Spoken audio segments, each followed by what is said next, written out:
Hi guys, welcome back to my channel. It's your girl Mebi and I'm back with another video. For today's video we're going to be talking about, I am going to be reviewing books that I recently read and giving you my 2 cents about them.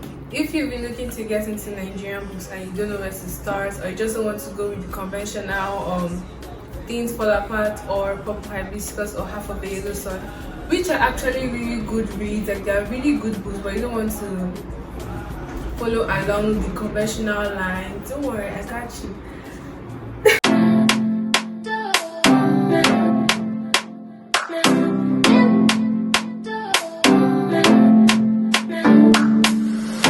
Anyways, before we get into this video, don't forget to like, share, comment and subscribe, and without wasting time, let's get this video. So before I start rating or giving my reviews about these books, I just want to say I appreciate every author that I'm going to mention today, every author which book I'm going to talk about today, because writing is hard. I would know because I write. I tried to, but I've not really written a full book before. I want to about like chapter 5 or chapter 11, but anyways, I understand that writing is not so easy, so obviously I appreciate the efforts that they must have put into writing each and every one of these books. And yeah, I'm going to be rating these books from my least favorite to my favorite. The first book on my list is Honey and Spice. It is a Nigerian novel by Olu. It takes place in England. A female character whose name is Kikela Banjo, who goes by, she mostly goes by Kiki in the book. She attends a university, a college, Whitehall College, a fictional college, honestly. Whitehall College in England. We have best friend and they have a podcast. I think it's mostly her podcast, but it's mostly her podcast, but her best friend Amina manages it. It talks about teen romance, institutional racism, self-love and feminism. Although I personally didn't like the way feminism was portrayed in the book. One thing I didn't like about this book is that the main character, Kiki, she has a podcast here. The name of the podcast is Brown Sugar, and the podcast she talks about navigating relationships and how to just stand your ground as a female, how to not allow yourself to be played or to not allow guys to come and turn your head, that type of thing. I feel like Kiki is very inexperienced when it comes to handling relationships.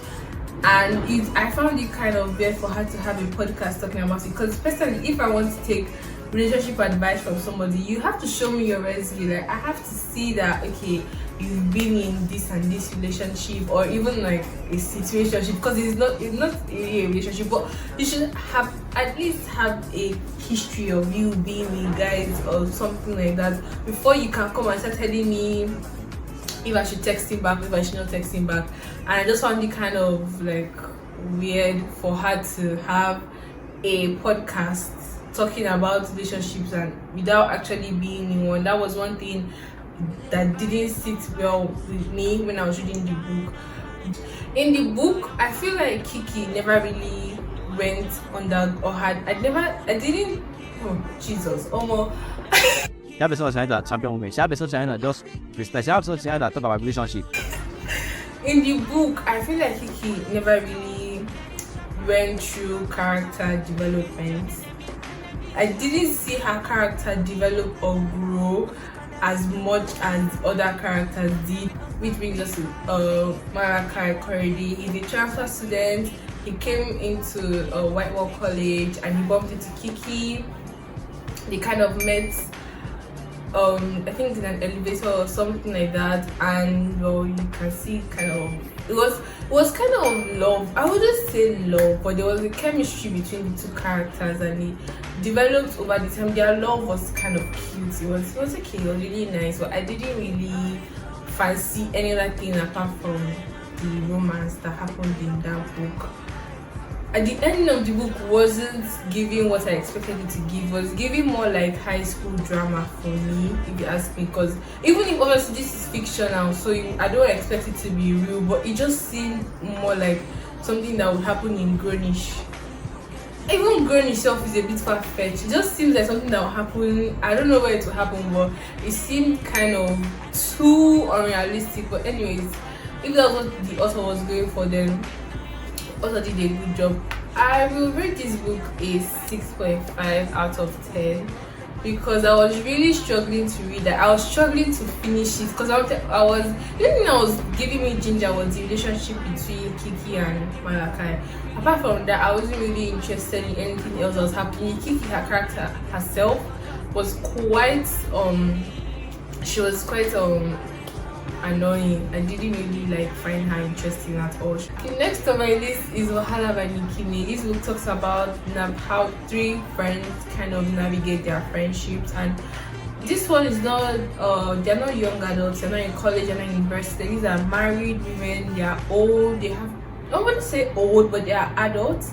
They have they're working, they have their children, they have their families, they have relationships, everything, and you see how they're able to kind of balance their work life with their family duties, their personal life, and also their friendships. And then a new person is added to their trio from Simi's childhood friend Isabel comes in, and you kind of see how she individually affects the lives of each of the friends, in the trio, the friend group.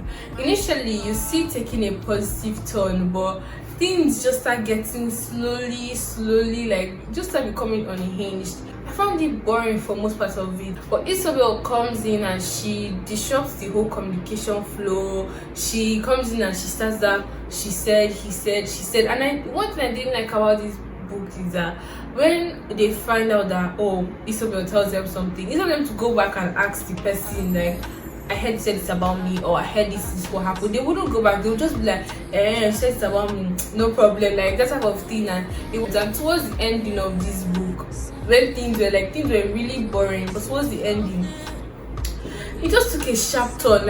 Even me, when I said what's happening, things just happened sharp, like a slap on my face. It was very sharp, very rapid, but at the same time I could see where it was coming from, but at the same time I was like, why is it so fast? It was very, it kind of gave me I had an adrenaline rush reading the last pages of the book, because I was like, okay, it was getting somewhere. Finally I was getting some action. But after having reading the book, I was really disappointed because I feel like the ending of the book was not matured, and it hadn't matured enough. It had reached the climax and also just ended the book like that. I think maybe the intent of the author was to create some kind of suspense or something, but to me it just felt like it wasn't developed properly, it wasn't developed fully. I mean, there were some things I still felt like the characters had to do. I had a lot of questions, I had a lot of things. I was like, I would rate the book also a 6.5 out of 10 because it was and even when you start reading the book, there's a prologue, and the prologue is not connecting to any part of the book. When I read the prologue, I was kind of excited. I was really excited because I was like, okay, so this girl was sexually assaulted, or she was physically assaulted, or she was in some kind of this thing, and I did not know who the main character was at that time. I thought it was Ronke. The book kind of didn't connect for me, but you should give it you should try it out, and if you have something else, something different, that's also really nice. People interpret books differently. The last one, and has become one of my personal favorite Nigerian books, is Yinka, Where Is Your Husband by Lizzie Damola Blackburn. Context of these books are in the United Kingdom. So anyways, there's Yinka, the main character, who is in her early 30s. She has a working life, she's stable. I think they're good for her, apart from the fact that she's not married yet. She decides to get back into the dating world, because if you grew up in Africa, let me just narrow it down. If you grew up in Nigeria, you know how Nigerian moms are. By your 20s, they expect you to be bringing home a husband. So you can imagine how this Yinka's mom feels when her daughter is like 30 something. I think she's 32 in the book, I'm not sure. Her daughter is like 32 and she doesn't have a husband. Like, she's not even dating yet. She's always the topic of prayer whenever they have like family congregations, and it was, I think Yinka was okay with it, but there's only so much somebody can take. So she decides to go back into the dating world and she says to go back into the dating world in order to get a boyfriend in 6 months for her cousin's wedding. I like this book a lot because it talks about dating as a Christian woman. Like, dating itself isn't easy, but dating as a Christian woman, I feel, is another different thing, because she is not ready to compromise her faith or her beliefs or her principles for anything.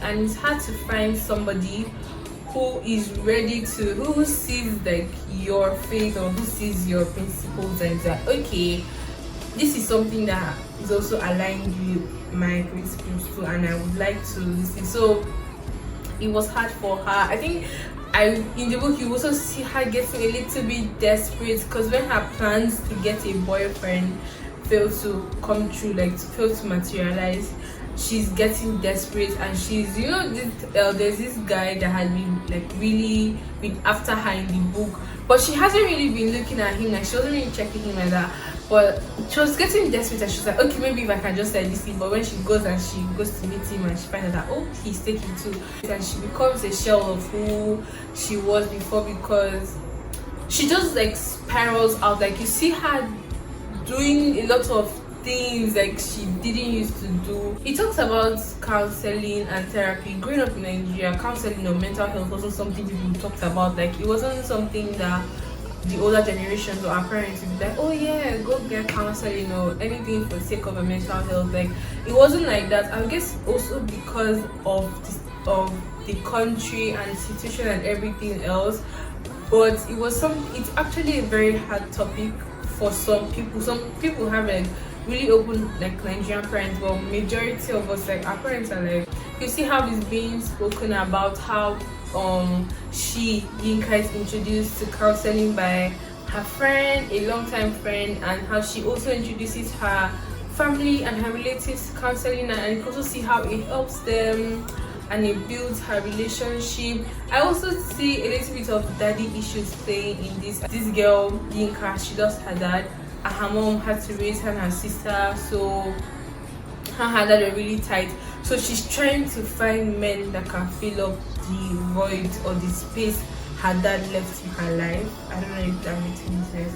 But anyways, I love how this book turned out to be. It was such a beautiful read. Every emotion a Nigerian woman in her position could possibly feel was captured beautifully and perfectly, and I love this so much. It's also the kind of an encouragement. It gives a push for Nigerians, or for female Nigerians, every Nigerian, to do things for like their mental health. Like, at the heart of it all, you're supposed to love yourself, because you wouldn't find somebody to love you for you. You wouldn't find somebody to love you the way you want to be loved, and even if you do, it's not going to be enough. Just basing your faith on God and loving yourself, because sometimes we focus on so many things in life. We focus on trying to do so many things, and we kind of forget how, or we kind of not give thanks to God for our achievements or for even coming so far in life. So I really like this book a lot, so I give it a 9 out of 10. Such a beautiful read. Next books on my list are Daily Words Destiny by Tomi Obaro. I don't know if I pronounced the name properly. Ties a Feather by Jane Igaro. I don't know if that name is pronounced properly, but anyways, I apologize. And this one is not a Nigerian book, it's a historical romance. It is The Bride by Julie Garwood. I think it's a series. So yeah, but the first book I'm reading in series is The Bride. I don't really like series, like books that come in series, honestly. Thank you guys for watching, and I'll see you in my next video. Bye.